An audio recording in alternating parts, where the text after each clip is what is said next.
allons continuer notre série où je vous montre quelques versets bibliques qui indiquent et qui prouvent que le salut appartient uniquement à Yasharal et à personne d'autre. Parce que les chrétiens ont un discours différent.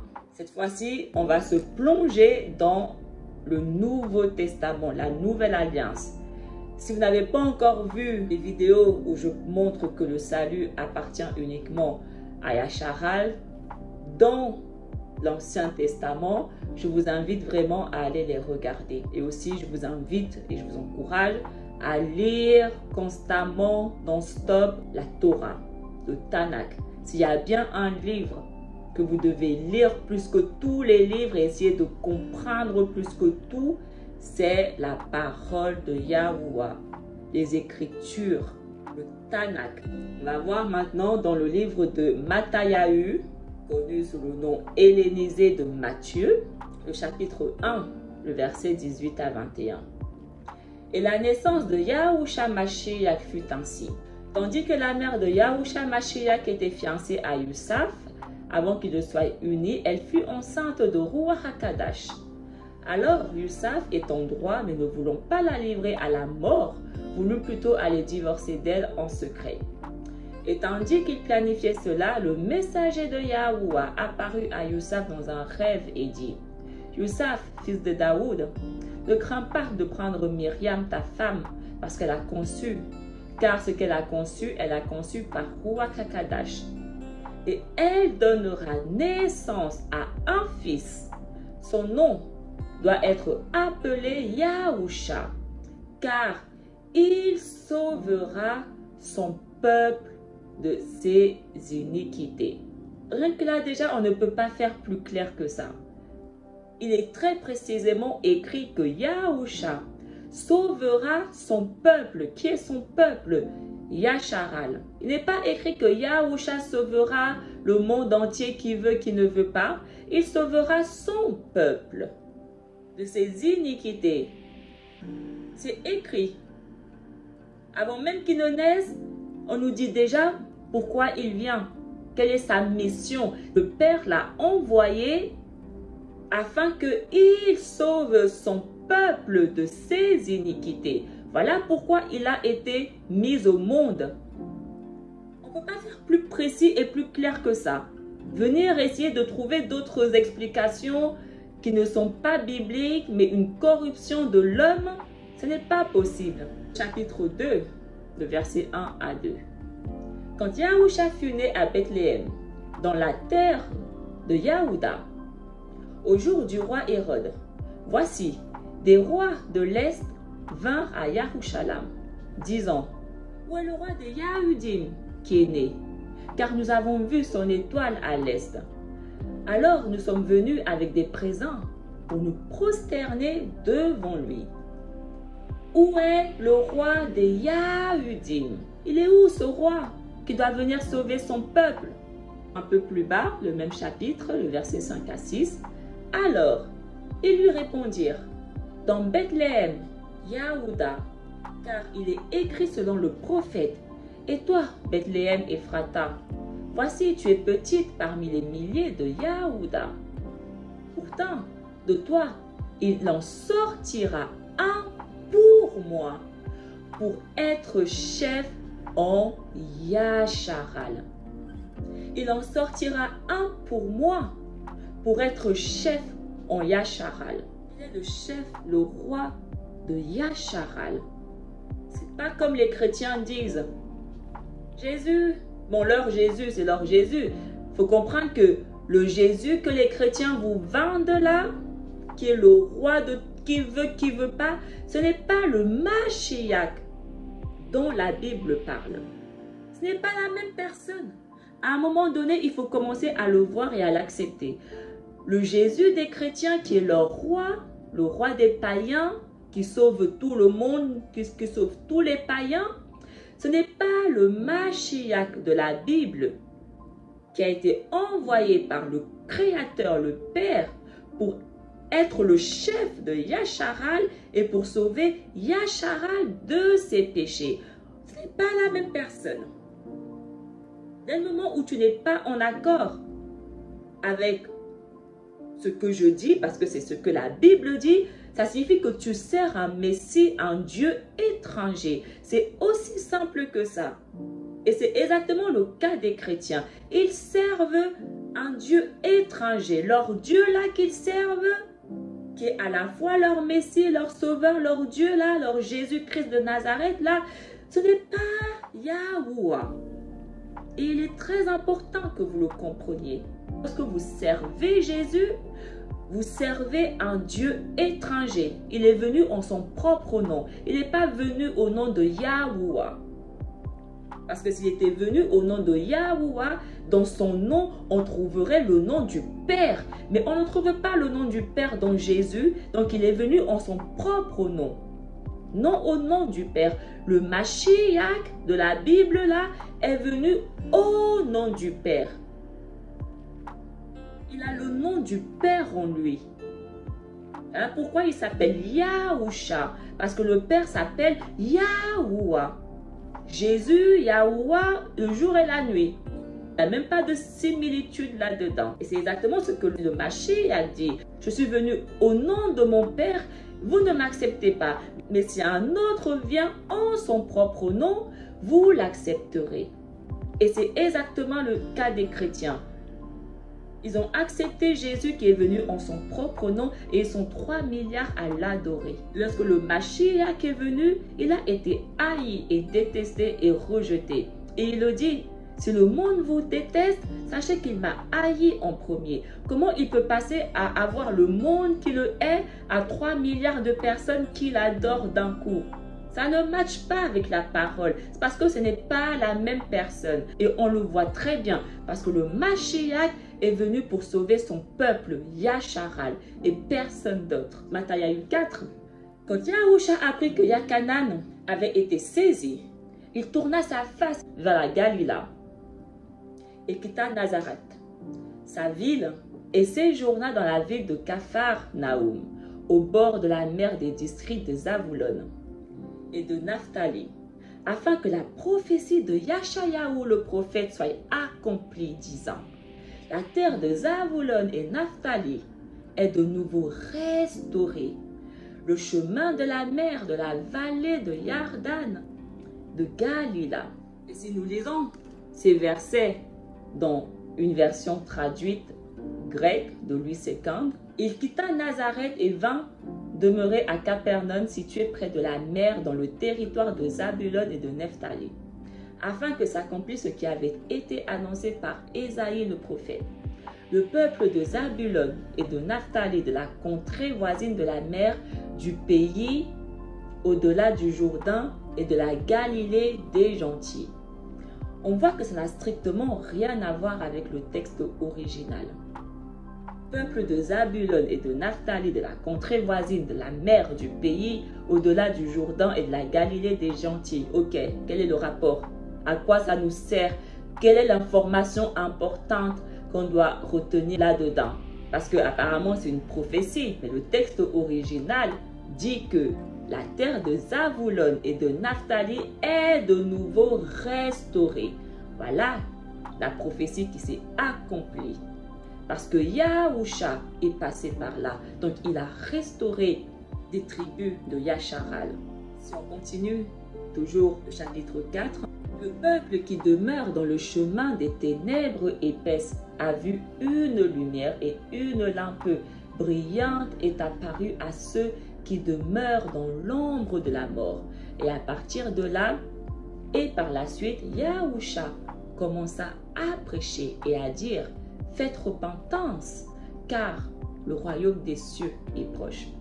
Ça, c'est la prophétie de Yashayahu dans le chapitre 9, le verset 1. Il est passé par des contrées de Yasharal. Naphtali, Zabulon, ce sont des fils de Yasharal. Et en passant par ces villes, il les a restaurés. Il leur a apporté sa lumière. Et la prophétie de Yashayahu a été accomplie. Le peuple qui demeure dans le chemin des ténèbres épaisses a vu une lumière et une lampe brillante est apparue à ceux qui demeurent dans l'ombre de la mort. Ce peuple en question, Yasharal, Si on continue plus bas, le même chapitre, Yahushua Mashiach cherchait à travers toute la terre de Galila, prêchant dans les maisons de leur assemblée le rapport du royaume céleste et guérissant toutes les maladies, les étranges, les possessions de Satan, les lunatiques et les infirmes. Oui, il les guérissait. Donc, il prêchait dans les maisons de leur assemblée. Yasharal. Il a prêché que à Yasharal, que à son peuple. Il a guéri que son peuple. Il a apporté la lumière que à son peuple. Pourquoi, s'il était venu dans le monde entier, il n'est pas allé prêcher aux nations étrangères, mais seulement à Yasharal? Pourquoi?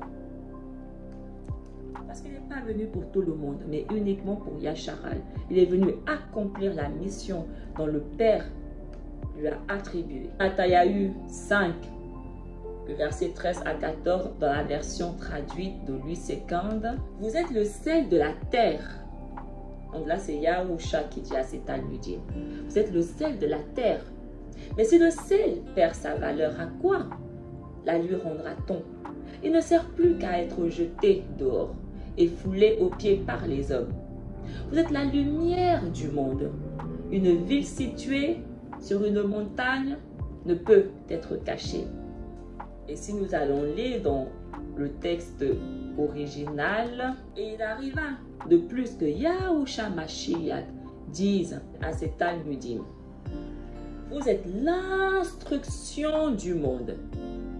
Mais l'instruction est retranchée par ceux qui ne sont pas sauvés. Et rien d'autre n'est bon, excepté de les jeter à la rue et de les piétiner. La lumière du monde n'est pas capable de cacher la ville qui repose sur la montagne. Ça n'a strictement rien à voir avec ce que les traductions grecques nous racontent. Il ne dit pas à ses Talmudim, vous êtes le sel du monde. Le rôle des Talmudim est de continuer la mission de Yahushua, d'enseigner au peuple la parole, la vérité, de leur apporter la lumière. Et il leur dit, vous êtes l'instruction du monde. Le monde en question, Yasharal, c'est vous qui êtes désignés pour enseigner à Yasharal, pour leur apporter la vérité. Vous avez été choisis pour cette mission, être l'instruction du monde, être l'instruction de Yasharal, être leur enseignant, comme je suis votre enseignant. Votre mission est de continuer ce dont je suis en train de faire actuellement. Et il dit, mais l'instruction est retranchée par ceux qui ne sont pas sauvés. Donc toutes les personnes qui ne sont pas sauvées de Yasharal ne vont jamais recevoir l'instruction. Ceux qui ne sont pas destinés ne vont jamais comprendre ce que je dis. Ils ne vont jamais premièrement comprendre ou même accepter ce que je dis. Parce qu'ils n'ont pas leur nom dans le livre de vie. Mes enseignements ne prendront pas avec eux. Et il dit, et rien n'est bon excepté de les jeter. Toutes les personnes qui ne reçoivent pas vos instructions seront jetées et piétinées. C'est ce que Yahushua leur dit. Si on lit plus bas toujours le chapitre 5, de plus, Yahushua Mashiach dit à ses Talmudim, ne pensez pas que je sois venu pour jeter par terre la Torah et les prophètes. Au contraire, je suis venu pour confirmer. Les chrétiens, ils ont du mal à comprendre. Je ne comprends pas. Si je comprends, ils ne sont pas destinés, ce n'est pas pour eux. Mais dès le moment où vous ne comprenez pas, laissez la Bible tranquille, ce n'est pas votre manuscrit. Parce qu'à part venir enseigner des fausses doctrines, c'est tout ce que vous faites. Yahushua, il dit, ne pensez pas que je sois venu jeter par terre la Torah et les prophètes. Mais je suis au contraire venu pour confirmer. Il est venu confirmer la Torah et les prophètes. Donc, comment les chrétiens, vous pouvez dire que la Torah n'est plus en rigueur, que les lois ne sont plus valables, qu'on n'est plus sous les lois de Moïse? Comment vous pouvez avoir un discours comme ça? Parce que vous ne comprenez juste pas un mot du livre que vous lisez. C'est pour ça que vous avez un discours aussi insensé. Il dit, je suis venu confirmer. Il est venu mettre un tampon sur la Torah comme ça, là. Il est venu mettre un tampon pour bien confirmer la Torah.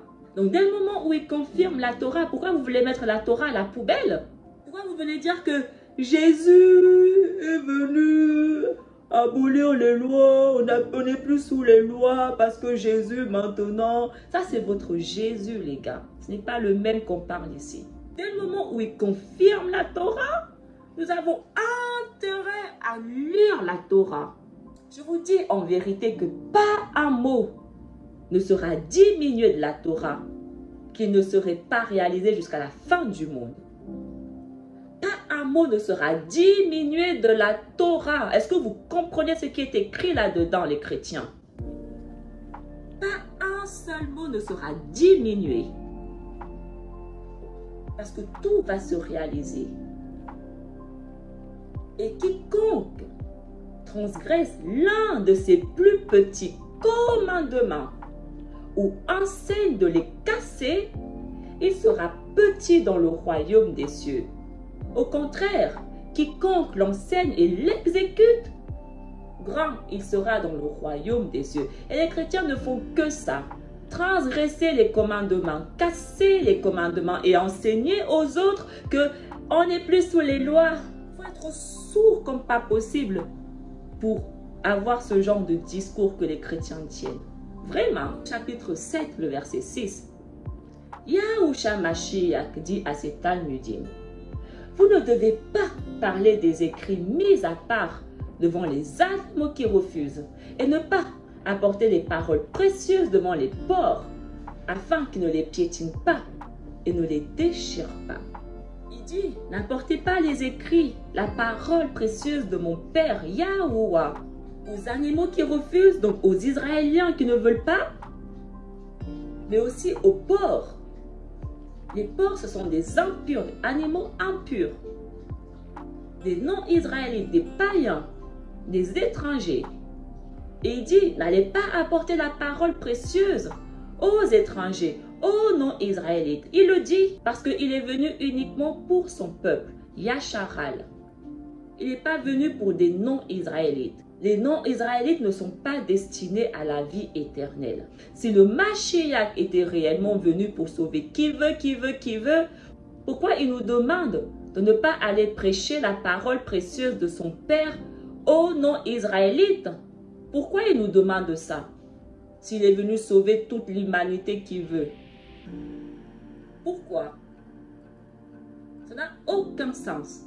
Et si nous lisons le livre de Judas, il dit à ses enfants avant de mourir, et si vous ne buvez pas du tout, prenez garde aussi de ne pas dire des paroles outrageuses ou querelleuses, ni de fausses accusations contre les lois de Yahuwah, car vous périrez avant votre temps. De plus, le vin révèle aux étrangers les secrets des hommes et de Yahuwah, à qui Yahuwah interdit de révéler, comme je révélais les lois de Yahuwah à Bathshua, la cananéenne, ainsi que les secrets de mon père Jacob. Le vin est aussi cause de guerre et de confusion. Judas, il dit à ses fils que Yahuwah nous interdit de révéler ses lois aux étrangers. Pourquoi? Yahuwah nous demande de ne pas révéler ses lois aux étrangers. Et les étrangers viennent dire, nous aussi nous sommes maintenant inclus dans l'alliance. Non, ce n'est plus que les Israéliens. Ça ne marche pas. Yahuwah demande de ne pas vous enseigner la parole, de ne pas vous révéler ses lois. Et c'est exactement ce que Yahushua redit à ses Talmudim. N'allez pas apporter la parole précieuse de mon Père aux étrangers. Et les étrangers, ils sont venus voler la parole précieuse de Yahuwah. Ils l'ont piétiné, ils l'ont déchiré, ils ont créé leur religion chrétienne, ils ont mis leur Jésus qui est venu en son propre nom, ils ont fait des dégâts. On peut lire dans le livre de Jager, le chapitre 56, verset 7. Le lendemain, Jacob appela de nouveau ses fils autour de lui Et il prononça avant de mourir sur chacun d'eux la bénédiction qui convenait à son caractère. Et voici que ces bénédictions sont dans le livre de la loi de Yahuwah, écrit pour Yasharal. Le livre de la loi a été écrit pour Yasharal et personne d'autre. Voilà pourquoi Yahuwah nous interdit d'aller enseigner, d'aller rapporter ce livre de la loi qu'il nous a donné aux étrangers. Voilà pourquoi Yahusha nous demande de ne pas apporter ce livre de la loi, cette parole précieuse, aux étrangers. Quand est-ce que les gens vont commencer à le comprendre et à l'accepter? Chapitre 8, le verset 16 à 17. Et le soir, ils envoyèrent à Yahusha des possédés de Satan et il les sauva par sa parole et tous les malades, afin que la prophétie de Yashayahu s'accomplisse, disant, il a supporté les maladies et porté leurs souffrances. Tout ce qui est écrit dans les lois et les prophètes, il est venu l'exécuter. C'est aussi simple que ça. Donc si vous voulez connaître la vérité, comprendre réellement la vérité, vous devez comprendre et connaître les lois et les prophètes. Parce que si vous ne prenez pas le temps d'étudier les lois et les prophètes et de comprendre ce manuscrit, vous n'allez jamais comprendre la nouvelle alliance. Il faut comprendre que la Bible que nous lisons là a été très corrompue. Surtout le Nouveau Testament. Il devait être corrompu pour que les païens viennent s'intégrer là-dedans et créer leur religion chrétienne. Il devait corrompre ce livre à son maximum pour pouvoir être crédible avec leur religion chrétienne. Les 666 livres de la Bible qu'ils ont constitués et qu'ils nous ont donnés a été constitué d'une manière à ce que même si on le lit matin, midi, soir, on ne comprendra jamais, on n'aura jamais la vérité. C'est pour ça que nous devons impérativement avoir le Ruach HaKadash. Parce que si vous n'avez pas le Ruach HaKadash, vous n'allez jamais comprendre un mot du Nouveau Testament. Et c'est le cas des chrétiens. Ils n'ont pas le Ruach HaKadash. Donc, ils ne comprennent pas un mot de ce qu'ils lisent. Yahuwah, le Créateur, donne le Ruach HaKadash uniquement à son peuple Yasharal. Personne d'autre. Donc, leur Saint-Esprit qu'ils disent qu'ils ont là, c'est un esprit différent. C'est leur Jésus qui leur a donné leur Saint-Esprit qu'ils vendent à tout vent là. Il est important, Yasharal, que vous le compreniez. Chapitre 10, le verset 5 à 8. Yahusha Mashiach envoya ses 12 et leur ordonna et leur dit, n'entrez pas dans la terre des Néphilim. N'entrez pas dans ce qui est la terre de Shomron. Mais vous devez aller prêcher et dire que le royaume céleste approche. Purifiez les malades, faites revivre les morts, purifiez les lépreux. Par grâce vous avez reçu et par grâce vous devez donner. Donc Yahusha il dit, n'entrez pas dans la terre des Néphilim. Qui sont les Néphilim? Les Néphilim, ce sont les enfants d'une union illicite entre l'homme que Yahuwah a créé, Adam, les filles des hommes, et les veilleurs, les messagers déchus. Ils se sont unis, ils ont créé des enfants, donc issus d'une union illicite. Les Néphilim, qui sont également appelés les géants, les fils d'Anak, bref, peu importe les noms que vous voulez leur donner. Donc, ils sont issus de deux espèces différentes. Il est très important que vous écoutez vraiment ce que je suis en train de vous dire là et de retenir ce que Yahusha dit. Parce que les enseignements qui vont suivre, vous allez comprendre par la suite pourquoi Yahusha dit ça. Il ne parle pas dans le vent ici. Ce n'est pas une expression qu'il est en train de dire. Il sait pourquoi il dit ça. Donc, il nous dit de ne pas aller vers les Néphilim, de ne pas aller vers des personnes qui sont issues d'une union illicite. Donc, dès le moment où tu es Néphilim, donc issu d'une union illicite, ça signifie que ton sang est corrompu. Les Néphilim ne peuvent pas obtenir le salut. Parce qu'ils sont issus d'une union mixte. Yahuwah nous demande de ne pas nous mélanger. Si on continue plus bas le même chapitre 10, je vous envoie comme des brebis au milieu des loups. Vous devez être sages comme les serpents et irréprochables comme les colombes. Gardez-vous des peuples, car ils vous emmèneront par leurs paroles et vous battront dans les maisons de leur assemblée. Et vous serez emmenés comme des prisonniers dans la présence du roi et des dirigeants, afin que vous soyez un témoin de moi devant les peuples. Donc là, il leur dit, ils vous conduiront dans les maisons de leur assemblée.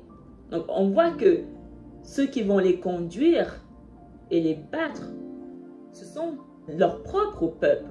Parce que les maisons d'assemblée concernent Yasharal. Ce même peuple vers qui je suis venu et vers qui je vous envoie, ils vont vous traiter de la même manière dont ils m'ont traité. Le verset 23, « Et quand ils vous persécuteront dans une ville, fuyez dans une autre. Vérité, je vous dis, vous n'en aurez pas fini avec les villes de Yasharal quand le fils d'Aloua viendra vers le Talmud. » Donc on voit qu'il les envoie uniquement vers Yasharal. Parce qu'il leur a dit, n'allez pas vers les étrangers, n'allez pas vers les Néphilim. Donc il les a envoyés uniquement prêcher, enseigner à Yasharal. Chapitre 11. Alors Yahusha répondit, allez et décrivez à Yakanan ce que vous voyez et entendez. Les aveugles voient et les boiteux marchent, et les lépreux sont purifiés, et les sourds entendent, et on prêche aux humbles. À qui il prêchait? Yasharal. Et on prêche aux humbles de Yasharal. On les guérit, on leur redonne la vue, on les purifie, et on leur prêche la vérité. Le chapitre 42 de Yashayahu. Voici mon serviteur que je soutiens, mon élu qui a toute ma faveur. J'ai fait reposer sur lui mon rouak. Aux nations, il proclamera le droit. Il ne criera pas, il ne haussera pas le ton, il ne fera pas entendre sa voix au dehors. Il ne brisera pas le roseau qui fléchit. Il n'éteindra pas la mèche qui faiblit. Il proclamera le droit en vérité. Il ne faiblira pas, il ne fléchira pas jusqu'à ce qu'il établisse le droit sur la terre et que les îles lointaines aspirent à recevoir ses lois. Ainsi parle de Yahuwah Aloua, qui crée les cieux et les déploie, qui a fermé la terre et ce qu'elle produit. Il donne le souffle au peuple qui l'habite et l'esprit à ceux qui la parcourent. On voit encore ici un magnifique exemple où la terre est utilisée pour parler de la terre de Sion, de Yasharal. Parce que le peuple, il est au singulier. Au peuple qui habite Sion, la terre. Donc voilà pourquoi je vous dis que la majorité de temps, lorsque la Bible parle de la terre et du monde, ça parle de Sion. Et ça, vous devez vraiment le comprendre. Et ne pas croire que ça parle de la terre entière. Parce que si on croit ça, on ne sera jamais en accord avec la vérité de Yahuwah. Moi, Yahuwah, je t'ai appelé selon la justice. Je t'ai saisi par la main, je te façonne. Je fais de toi l'alliance du peuple, la lumière des nations. Je fais de toi l'alliance du peuple. Yasharal, le peuple, il est au singulier, et la lumière des nations, parce que Yasharal représente des nations. Tu ouvriras les yeux des aveugles. Tu feras sortir les captifs de leur prison et de leur cachot, ceux qui habitent les ténèbres. Tu ouvriras les yeux des aveugles. Et c'est exactement ce qu'il est venu faire, ouvrir les yeux des aveugles. Sortir ceux qui habitent dans les ténèbres de leur cachot. Il n'est pas venu pour l'humanité comme le mensonge des chrétiens là. Il est temps qu'on laisse ce mensonge derrière nous et que nous aussi on retrouve la vue. Chapitre 11. Puis Yahusha Mashiach commença à réprimander les villes dans lesquelles il avait fait de grands prodiges et elles n'avaient pas fait repentance. Et il dit, le mal sera pour vous, Chorazin, et Bethsaïda, si les actes merveilleux qui ont été faits chez vous étaient faits en terre de Tsor et de Sidon, ils auraient fait repentance avec les sacs et les cendres. Et je vous dis que ceux de Tsor et de Sidon auront une plus petite punition que vous au jour du jugement. Et toi, Capharnaüm, qui qui t'es élevé jusqu'aux cieux, tu descendras jusqu'au Sheol. Car si les prodiges qui ont été faits en toi avaient été faits à Sodome, il se serait encore repenti jusqu'à ce jour. Ces versets sont très intéressants. Ces villes-là sont des villes de Yasharal. Et il leur dit, c'est tout ce que j'ai fait chez vous. J'avais fait ça chez les païens.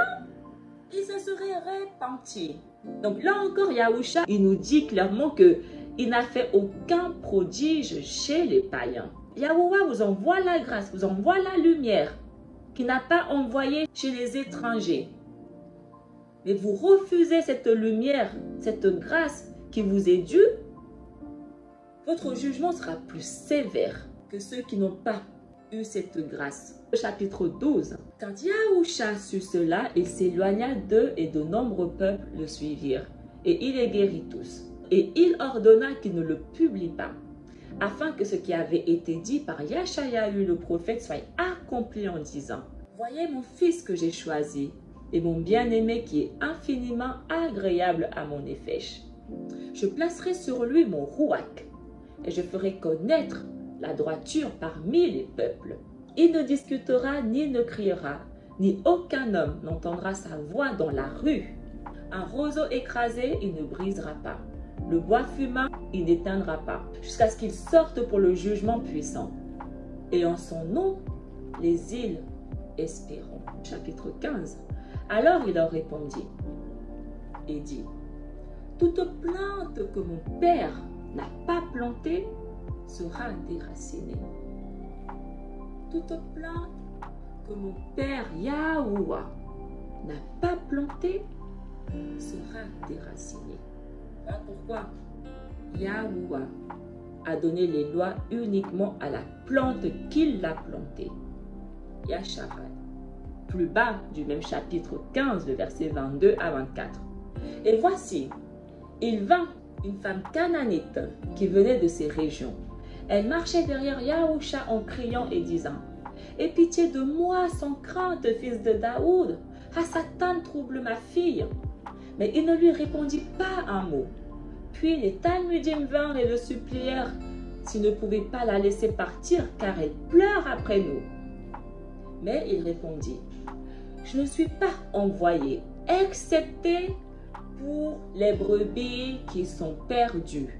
La maison de Yasharal. » On ne peut pas faire plus clair que ça. Yahusha, il dit, cette femme cananéenne qui ne fait pas partie de la maison de Yasharal, je n'ai pas été envoyé pour la guérir ou la sauver parce qu'elle est étrangère. Et si on lit le Tanakh, nous savons que la semence de Canaan sera entièrement déracinée. Aucune grâce pour Canaan. Aucune. Et voilà pourquoi Yahusha ne lui répondait pas. Parce qu'elle fait partie d'une semence qui sera entièrement déracinée. Et il dit, puis même, j'ai été envoyé que pour Yasharal. Donc peu importe d'où tu viens, si tu n'es pas de la maison de Yasharal, je n'ai pas été envoyé pour toi. Il le dit. Donc comment, je repose ma question, comment les chrétiens peuvent venir dire que le Mashiach est venu pour tout le monde? S'il est venu pour tout le monde, pourquoi il n'a pas voulu répondre à la femme cananéenne? Toujours plus bas, le même chapitre. Et la multitude d'une troupe s'approcha de lui qui conduisait des muets, des aveugles, des boiteux et des infirmes, et beaucoup d'autres. Et ils se jetèrent à ses pieds et il les guérit, jusqu'à ce que les gens soient stupéfaits quand ils voyaient que les muets parlaient, les boiteux marchaient et les aveugles voyaient. Et ils louaient l'Alaïm de Yasharal. Ils louaient l'Alaïm de Yasharal parce que il s'était souvenu de son peuple. Il est venu guérir son peuple. Il a envoyé son élu guérir son peuple. Yasharal. Donc, ils l'ont loué pour ça. Le chapitre 18, le verset 12 à 14. Car je vous le dis, si un homme a 100 brebis et que l'une d'elles s'égare, ne laisse-t-il pas les 99 sur les montagnes et ne va-t-il pas chercher celle qui s'est égarée? Et s'il arrive qu'il la trouve, vraiment, je vous le dis, j'en ai plus de joie que pour les 99 qui n'ont pas été perdus. Si tel est le cas, cela ne vient pas de notre Père qui est dans les cieux que l'un de ses petits périsse. Il dit, la volonté de Yahuwah est que ne serait-ce que un de ses petits, de ses brebis, Yasharal, son peuple, ne périsse. Donc il est venu accomplir la volonté de son Père. C'est-à-dire qu'aucun de ces brebis qui est perdu ne périsse. Aucun des enfants de Yasharal qui est perdu ne périsse. C'est exactement ce qu'il dit. Chapitre 19, le verset 28. Alors Yahusha leur dit, vraiment je vous dis, à vous qui avez suivi après moi, qu'à la fin du monde, quand le fils d'Aloua viendra et s'assiera dans la maison de son image, que vous vous assirez sur ces 12, les jugeant, les 12 tribus de Yasharal. Vous, mes Talmudim, qui m'avez suivi, qui avez cru en moi, qui avez fait ma volonté comme j'ai fait la volonté de mon Père, c'est-à-dire d'aller sauver les brebis perdues, vous vous assiérez sur ces 12, les jugeant, les 12 tribus de Yasharal. Daniel 7, le verset 27. La royauté, la domination et la puissance de tous les royaumes de la terre sont donnés au peuple des mis à part du Très-Haut. Sa royauté est une royauté éternelle et tous les empires le serviront et lui obéiront.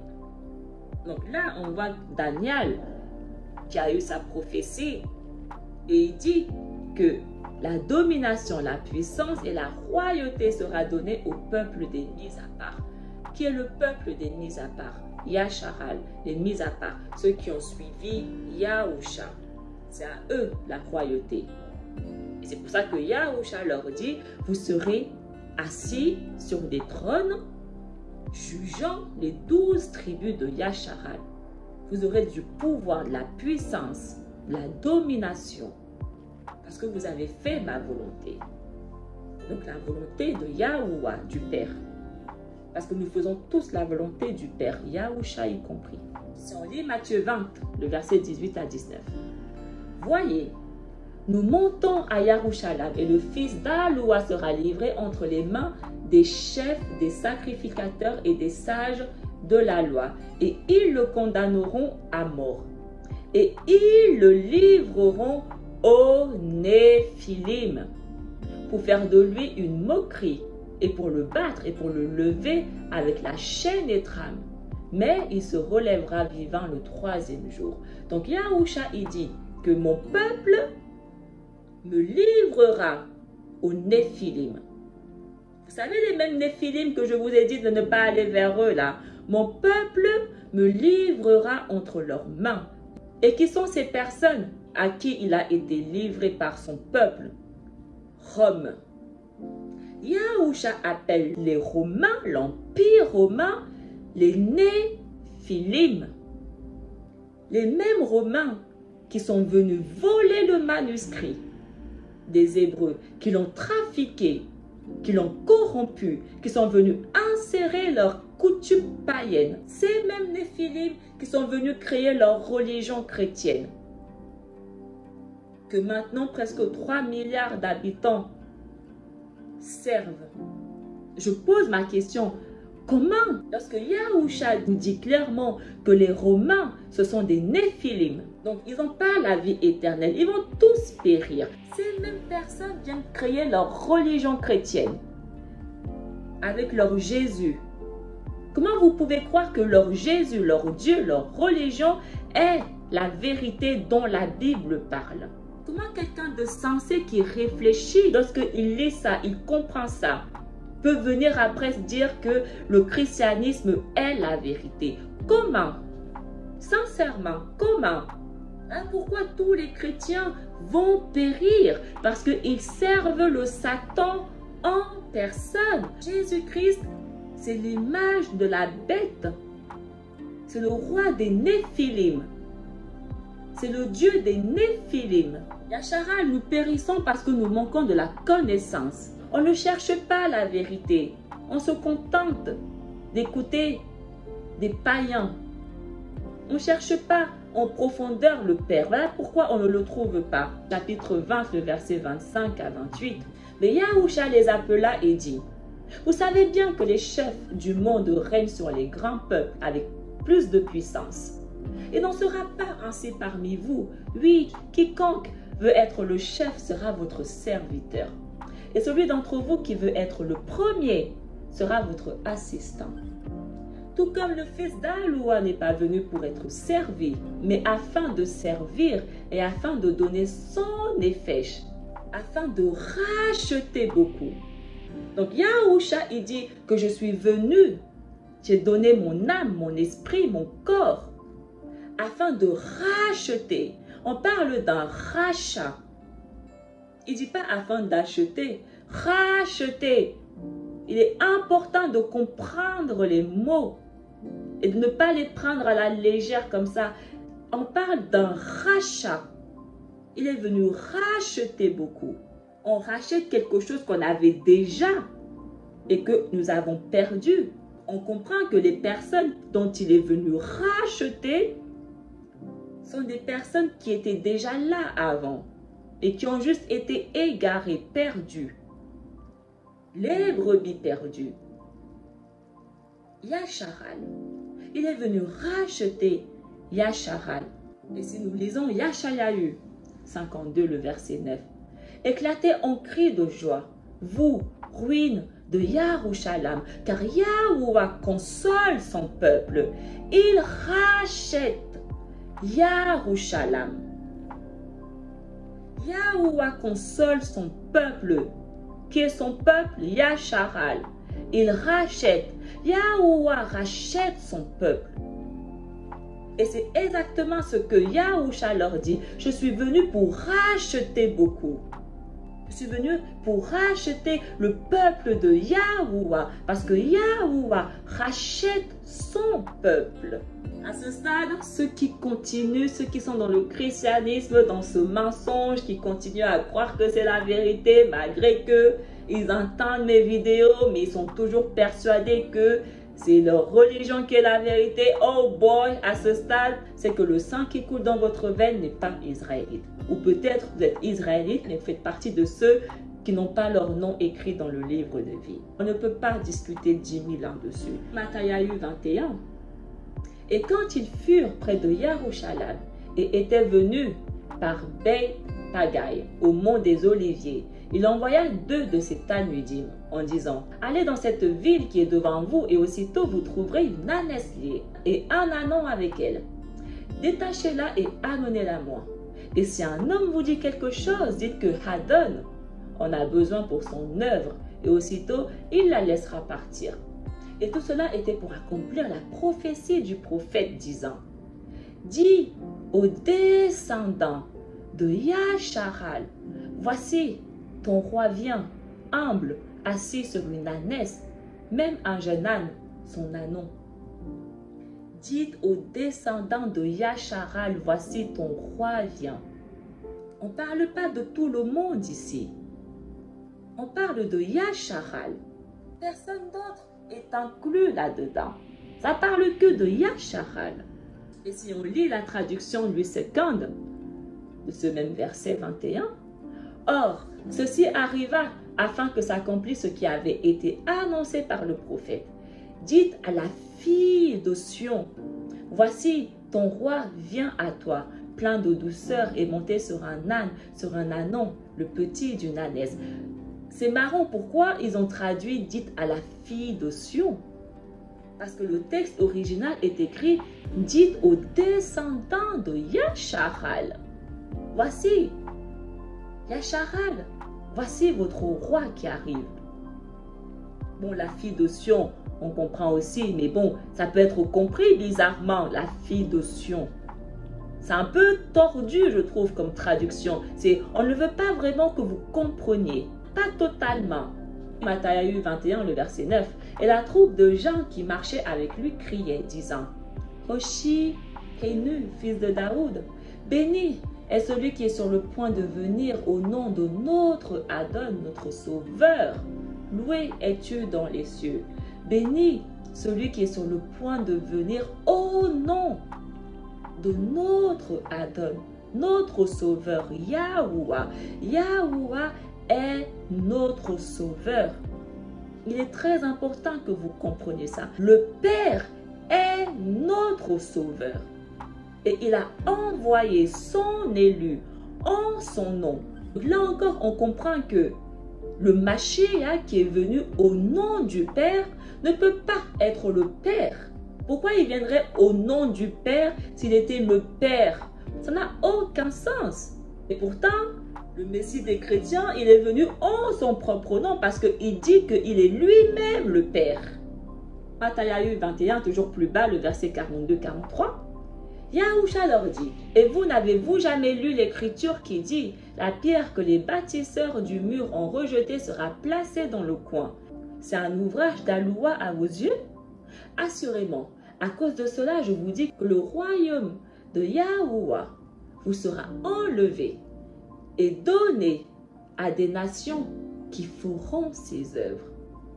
Donc là, Yahusha leur dit, vous les Yahudim là, qui me rejetez, le royaume vous sera retiré, il sera donné à des nations qui feront les œuvres de Yahuwah.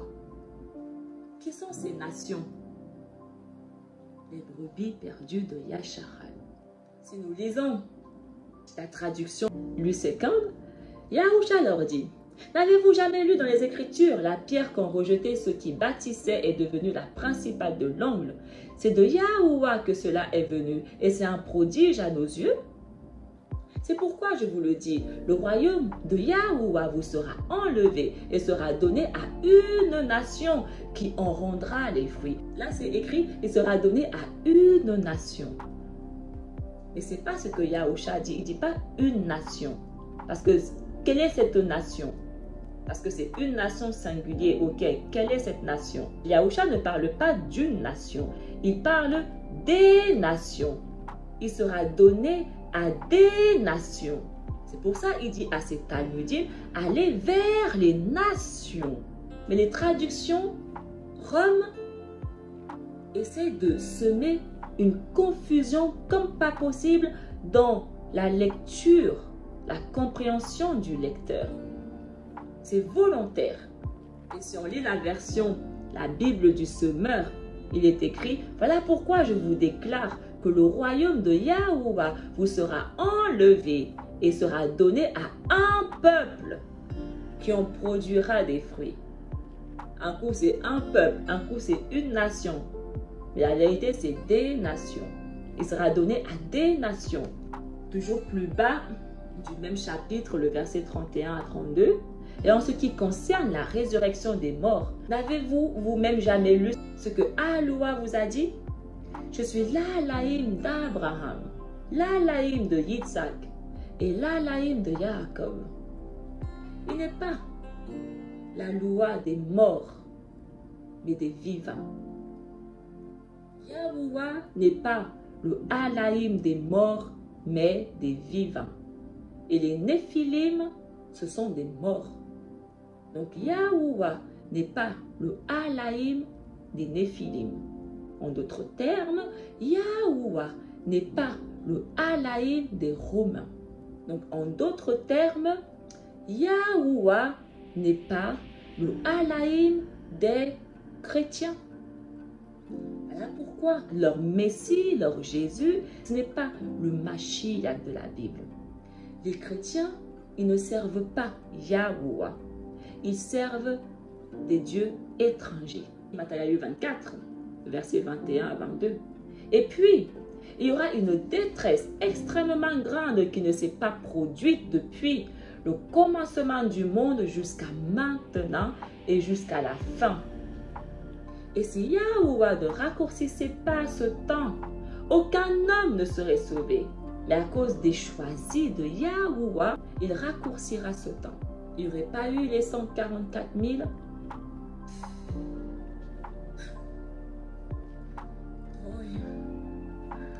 Si on lit toujours plus bas le même chapitre, le verset 30 à 31. Puis, un homme verra le signe du Fils d'Aloua dans les cieux. Et puis, toutes les tribus de la terre hurleront. Elles verront le Fils de la Vierge venir avec les nuées des cieux, avec grande puissance et image et apparence. Et il enverra ses messagers, criant avec de grandes voix, et ils rassembleront les choisis d'Aloua, des 4 portions du monde, des cieux et jusqu'à la terre. Les chrétiens qui disent que Jésus va venir enlever son église, déjà toutes les tribus de la terre, on comprend, la terre, Yasharal, Sion, toutes les tribus, les 12 tribus. Donc ça parle encore là que de Yasharal. La Bible dit que le Mashiach, l'élu qui a été envoyé par Yahuwah, il viendra rassembler ceux qui ont été choisis. Il viendra rassembler les élus. Qui sont les élus? Yasharal. Le Mashiach viendra rassembler les 144 000. Les chrétiens sont... Leur niveau là, c'est grave. Non, c'est grave, c'est grave. Le Mashiach viendra rassembler des 4 coins du monde les 144 000. Personne d'autre. Donc, si tu ne fais pas partie des 144 000, ton Jésus, je ne sais pas quand est-ce qu'il va venir t'enlever et où est-ce qu'il va t'emmener, je ne sais pas. Mais si on lit la traduction dans la Bible du Semeur de ce chapitre, c'est alors que le signe du Fils de l'homme apparaîtra dans le ciel. Alors tous les peuples de la terre se lamenteront. La version originale dit toutes les tribus de la terre. Les 12 tribus. Bref, continuons. Et ils verront le Fils de l'homme venir sur les nuées du ciel, avec beaucoup de puissance et de gloire. Et il enverra ses messagers rassemblés au son des trompettes éclatantes, ses élus, des 4 coins du monde, d'un bout à l'autre de l'univers. Donc, dès le moment où il vient rassembler les élus, ça signifie qu'il n'y a que les élus qui ont obtenu la vie éternelle. Et dès le moment où les élus, ce sont les enfants de Yasharal, ça signifie qu'il n'y a que les enfants de Yasharal qui ont obtenu la vie éternelle. Donc, voilà pourquoi je dis et je le redis, le salut appartient uniquement aux enfants de Yasharal. C'est exactement ce que la Bible dit.